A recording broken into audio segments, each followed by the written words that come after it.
En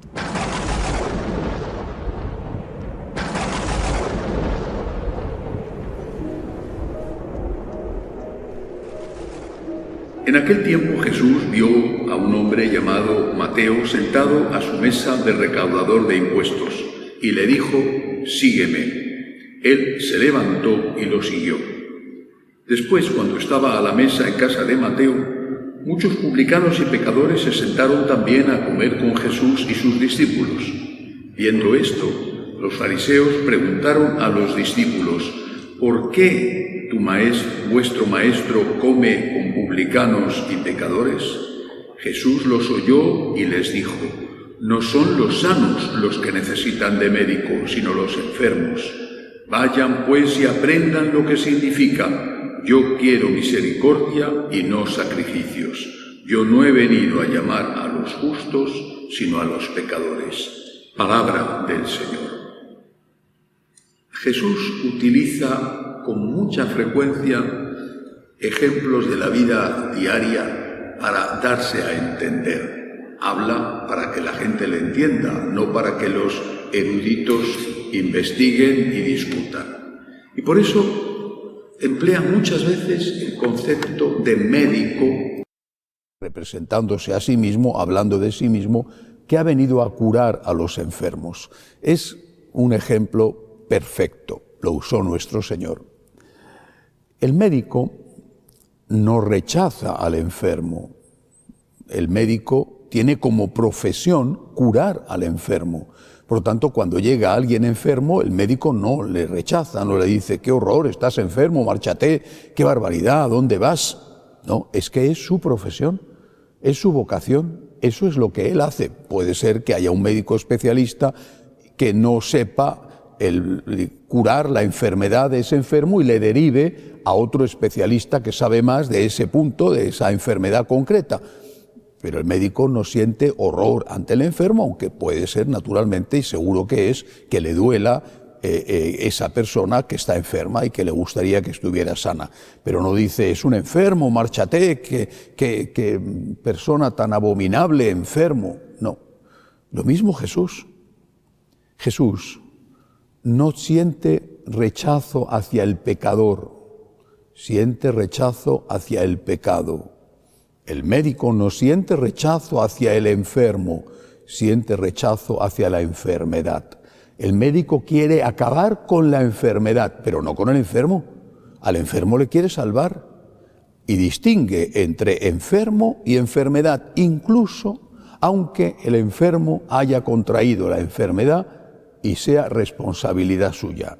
No le pregunta el médico al enfermo: «¿Te has contagiado de una enfermedad de transmisión sexual, por ejemplo, o de una enfermedad ligada a un vicio, el exceso de alcohol? ¿Te has contagiado? ¿Es culpa tuya? Ahí te mueres». No hace eso el médico.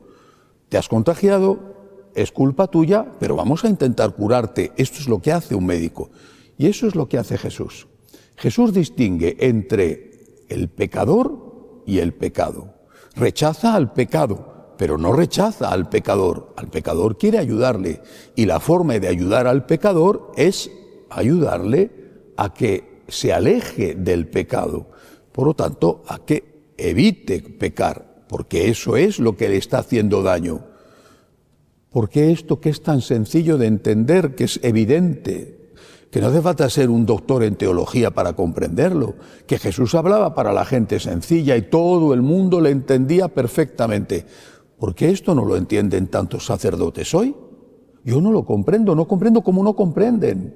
Es que es tan fácil de entender. ¿Por qué hoy todo está basado en negar la existencia del pecado? El pecado no existe. Pero si no existe el pecado, es como si el médico estuviera diciendo: no existe la enfermedad. Es todo una cuestión subjetiva tuya. Es todo de tu imaginación. ¿Tienes cáncer? No tienes cáncer. No tienes cáncer. Tú convéncete a ti mismo de que estás estupendamente. ¿Tienes una pierna rota? No tienes una pierna rota. Convéncete a ti mismo de que tu pierna está sana y ya verás cómo andas perfectamente, o cómo se te cura el cáncer, o cómo se te cura la cirrosis. Todo es subjetivo. Si tú dices que no hace frío, es que no hace frío aunque haya 20 grados bajo cero. Todo es subjetivo. Esto, que lo consideramos absurdo, ridículo, esto es lo que muchos sacerdotes están diciendo. No existe el pecado. No existe el pecado. Es todo según la circunstancia, es todo según tu opinión. Pero ¿cómo que no existe el pecado? ¿Y entonces para qué ha venido Jesús? Jesús ha venido para perdonar los pecados. Pero si resulta que decimos que no existe el pecado, ¿para qué ha venido Jesús? ¿Para darse un paseo por este rincón del universo creado por Él y por su Padre y por el Espíritu Santo? Estaba haciendo una visita turística al planeta Tierra y por eso se encarnó en la Santísima Virgen María y murió en la cruz. ¿Era un turista accidental? Por Dios, claro que existe el pecado, claro que existe. Y el Señor viene no a rechazar al pecador, pero sí a rechazar el pecado y a evitar que el pecador cometa el pecado por el bien del pecador y, por supuesto, por el bien de otras personas a las cuales el comportamiento del pecador hace daño. Son los enfermos los que necesitan el médico, pero para que el médico pueda actuar, lo sabemos todos. Repito que no hace falta ser doctor en teología ni complicarse la vida demasiado. Para que el médico pueda actuar, el enfermo tiene que decir: estoy enfermo. Me duele aquí, o estoy con un problema de distracción o de carácter con altibajos, lo que sea. Tengo un problema.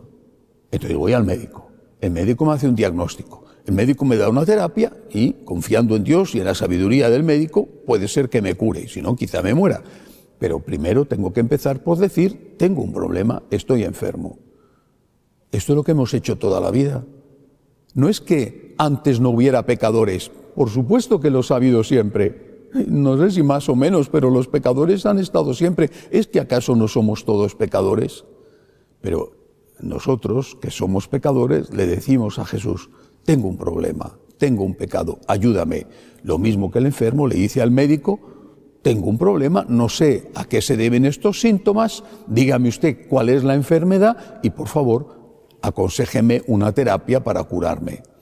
Acudamos al Señor con la certeza de que nos perdona, pero no nos engañemos ni le engañemos.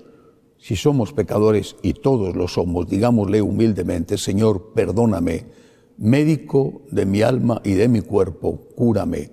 Tú has venido a sanar a los enfermos, no a rechazarlos, sino que has venido a sanar a los enfermos y a curarles de la enfermedad que tienen, del pecado que tenemos. Que así sea.